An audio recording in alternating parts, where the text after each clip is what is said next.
नमस्कार दोस्तों, एक बार फिर से आपका स्वागत है आपके अपने ही चैनल पे, जहाँ पर मैं आपका दोस्त प्रखर आपके सामने हाजिर हूँ आपको कुछ टाइम मैनेजमेंट की कुछ नई टिप्स और ट्रिक्स देने के लिए। अगर आपने पार्ट 1 नहीं देखा है तो मैं आपसे रिक्वेस्ट करूँगा आप पार्ट 1 भी ज़रूर देखें और टाइम मैनेजमेंट की कुछ और टिप्स को सीखें।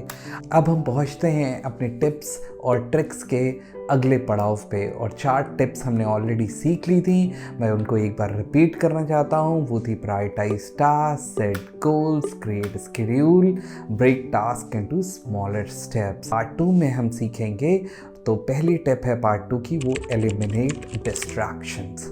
और एलिमिनेट डिस्ट्रैक्शंस के लिए हमें सबसे पहले क्या करना पड़ेगा, एक जो हमारे पास सबसे ज़्यादा रहता है हमारा फ़ोन। ये फ़ोन हमें बहुत ही ज़्यादा डिस्ट्रैक्ट करता है। इसकी नोटिफिकेशंस को हमें ऑफ़ करना चाहिए जब हम काम करते हैं, ताकि हम डिस्ट्रैक्ट ना होने पाए और हमें जो काम जिस समय करना है हम उसी की तरफ फोकस करने पाए और सही तरीके से उसको ख़त्म करने पाए। और हमें क्या करना है, हमें मिनिमाइज़ करनी है इंटरप्शंस। अगर हम कोई काम एक समय पे कर रहे हैं तो हमें कोशिश करना है कि इंटरप्शन उसमें ना हो, ताकि हम डिस्टर्ब ना हो। और हमें क्या करना है, हमें क्रिएट करना है एक फोकस्ड एनवायरनमेंट। एक ऐसे एनवायरनमेंट में बैठ के हमें काम करना है ताकि हम पूरी तरीके से फोकस्ड होने पाएँ। ऐसा ना होने पाए कि अगर हमारे पास वर्क फ्रॉम होम का एडवांटेज हमारी ऑर्गेनाइजेशन देती है, हमारी कंपनी देती है, तो हम पता चल रहा है कि पूरी फैमिली बैठी जहाँ पे काम कर रही है वहीं पे बैठ के हम भी बैठ। अगर इस तरीके की अपॉर्चुनिटी आपके पास है तो आपको कोशिश करनी है एक सेपरेट कमरा अलग बना लीजिए। पूरी फैमिली से या टीवी से हर चीज़ से डिस्ट्रैक्शन हटा के आप पूरी तरीके से अपने काम पे फोकस करने पाएँ। अगली टिप जो मैं आपको देना चाहता हूँ वो है टाइम ब्लॉकिंग की। हमें हर एक काम के लिए अपने कुछ समय को ब्लॉक करना है, ताकि वो स्पेसिफिक काम उस स्पेसिफिक समय में हम उसको करने पाएँ। और जब इस तरीके से हम अपने टाइम को ब्लॉक करेंगे तो हमारे काम की प्रायोरिटाइज हो पाएगी और हम उस काम को सही तरीके से करने पाएंगे। हमें अपने कैलेंडर में मीटिंग इनवाइट्स डाल लेने चाहिए।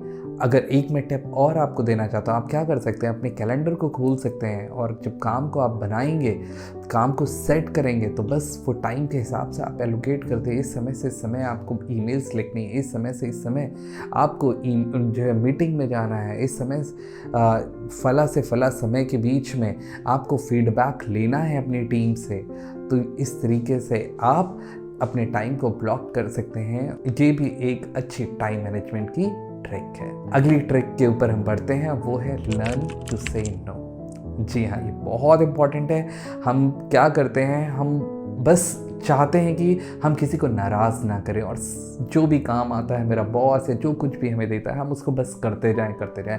और जब ऐसा होता है तो इस तरीके से हम अपने आप को ओवरबर्डन कर लेते हैं। हम बहुत ज़्यादा काम ले लेते हैं और उसको टाइमली तरीके से नहीं कर पाते हैं। और जब काम ज़्यादा होता है, प्रेशर ज़्यादा होता है, तो हमारा काम क्या होता है, काम खराब हो जाता है। इसलिए हमें ये चीज़ चेक करनी चाहिए कि हमारे पास समय है कि नहीं। अगर हमारे पास समय नहीं है तो फिर हमें उस काम को नहीं लेना है। हमें ना भूलने की आदत भी आनी चाहिए। It's very important. मैंने अपनी लाइफ में ना बोलने की आदत बहुत देर से सीखी है, लेकिन जब से मैंने इसको सीखा है और अपने जीवन में इम्प्लीमेंट किया है, मैंने देखा है बहुत इम्प्रूवमेंट आया है। लाइफ आपकी बहुत ईजी हो जाएगी। इसलिए आपको कोशिश करना है लर्न टू से नो।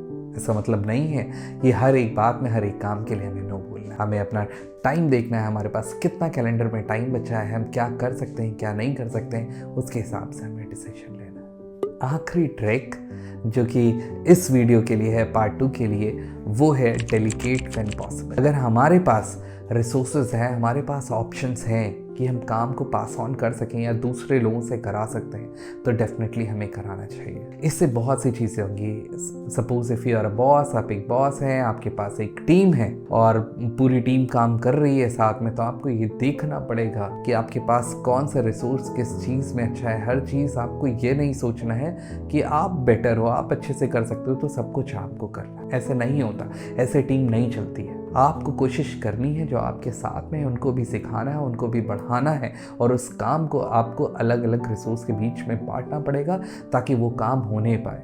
आई नो हो सकता है शुरू में 1-2 बार वो बेस्ट नहीं आएगा, बट इट्स ओके। आप उसमें फीडबैक दीजिए, आप सिखाइए, और आपको एलोकेट करना पड़ेगा। अगर आप डेलीगेट करेंगे, अपने काम को डिस्ट्रीब्यूट करेंगे, तो आपके पास at the end free time बचेगा, जिससे आप अपनी लर्निंग बढ़ा सकते हैं। वो टाइम आपके लिए इस्तेमाल हो सकता है, आप अपनी लर्निंग में इस्तेमाल कर सकते हैं, आप कुछ नया सीख सकते हैं, या उस खाली समय में आप अपनी टीम को और ट्रेन कर सकते हैं और बढ़ा सकते हैं। अगर आपको सीखने को मिला तो आप पार्ट 3 को भी ज़रूर देखिएगा।